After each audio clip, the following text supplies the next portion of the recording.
Gracias, señora secretaria. Tiene la palabra asambleísta Marisol Peñafiel.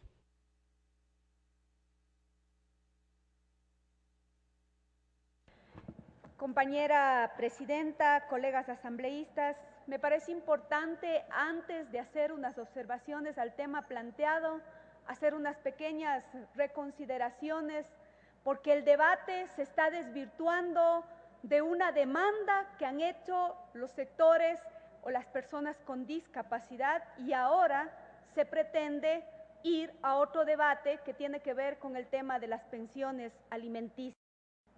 Y creo que también hay que hacer algunas precisiones. No es posible que en el Ecuador todavía el machismo siga siendo la norma de conducta de algunos sectores y de algunas personas. Yo no concibo, como no lo concebirán cientos de mujeres víctimas de violencia, que se haya dicho en este pleno que las mujeres utilizan a la violencia como una herramienta contra los hombres para justificar los juicios de alimentos. No, ese no es el punto de partida del análisis que hoy nos convoca a la Asamblea Nacional. Recordarle al pueblo ecuatoriano y a este pleno que la tabla y la aplicación de la tabla de pensiones alimenticias fue un debate superado en la Asamblea Nacional, pero también con diversos sectores de la justicia y operadores de justicia. Que no es una cuestión de género. ¿Cuántas madres, jefas de hogar, han tenido que subvencionar de por vida la pensión de alimentos de sus hijos?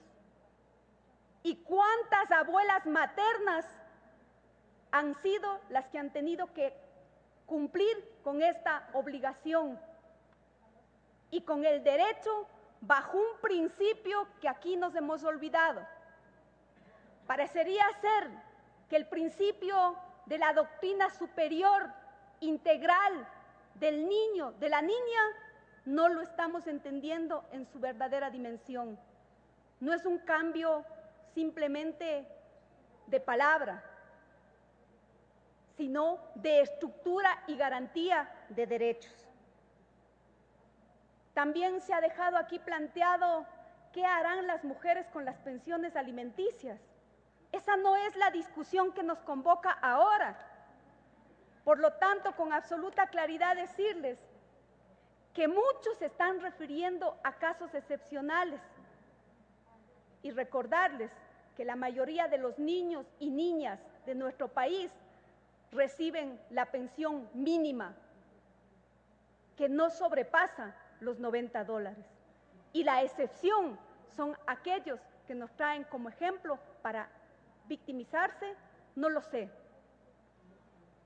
Y en ese marco quiero abonar al debate planteado en esta asamblea.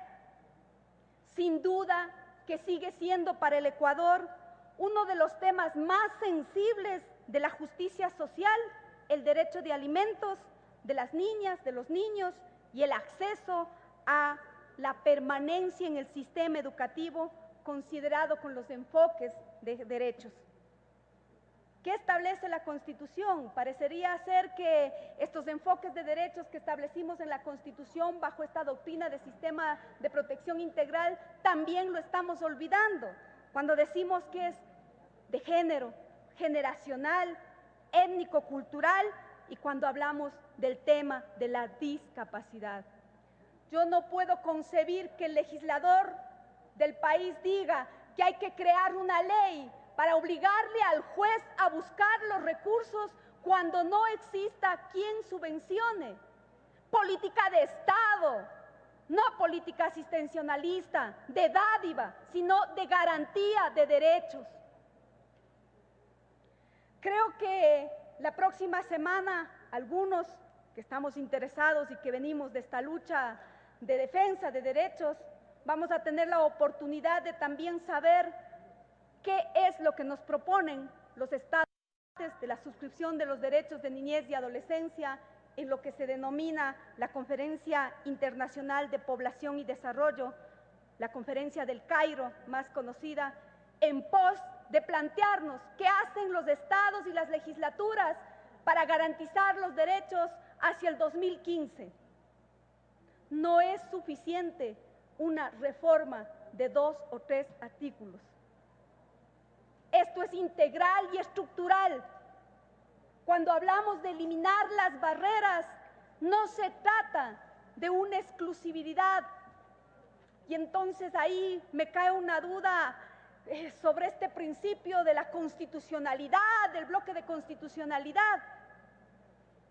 No queremos recluir, refundir, como lo hicieron a las personas, a las niñas, a los niños, a las personas con discapacidad, con exclusividad. Escuchaba al ingreso que alguien decía, hay que preparar a los entes administrativos, hay que preparar a cierto tipo de profesores, hay que prepararle a la sociedad en su conjunto.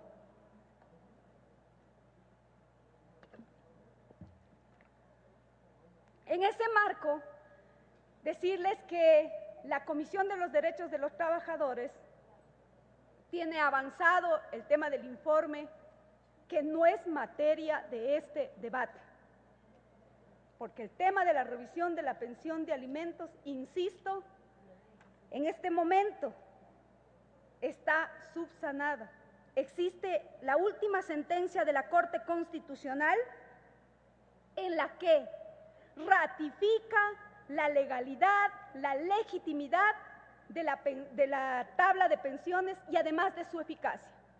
Pero hace una observación que me parece importante también trasladarla: la revisión de los casos extremos, de los casos especiales, que no pasan de 5, de 6 y de 10.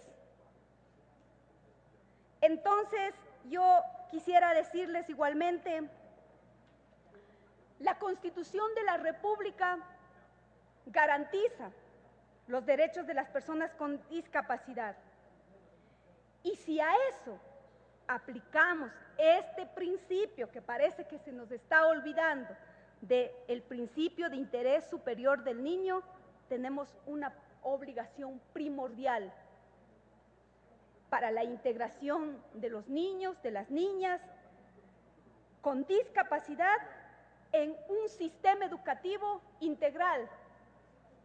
Conversaba con mi colega Jimena Ponce, pero ¿qué pasa con el tema del sistema educativo privado?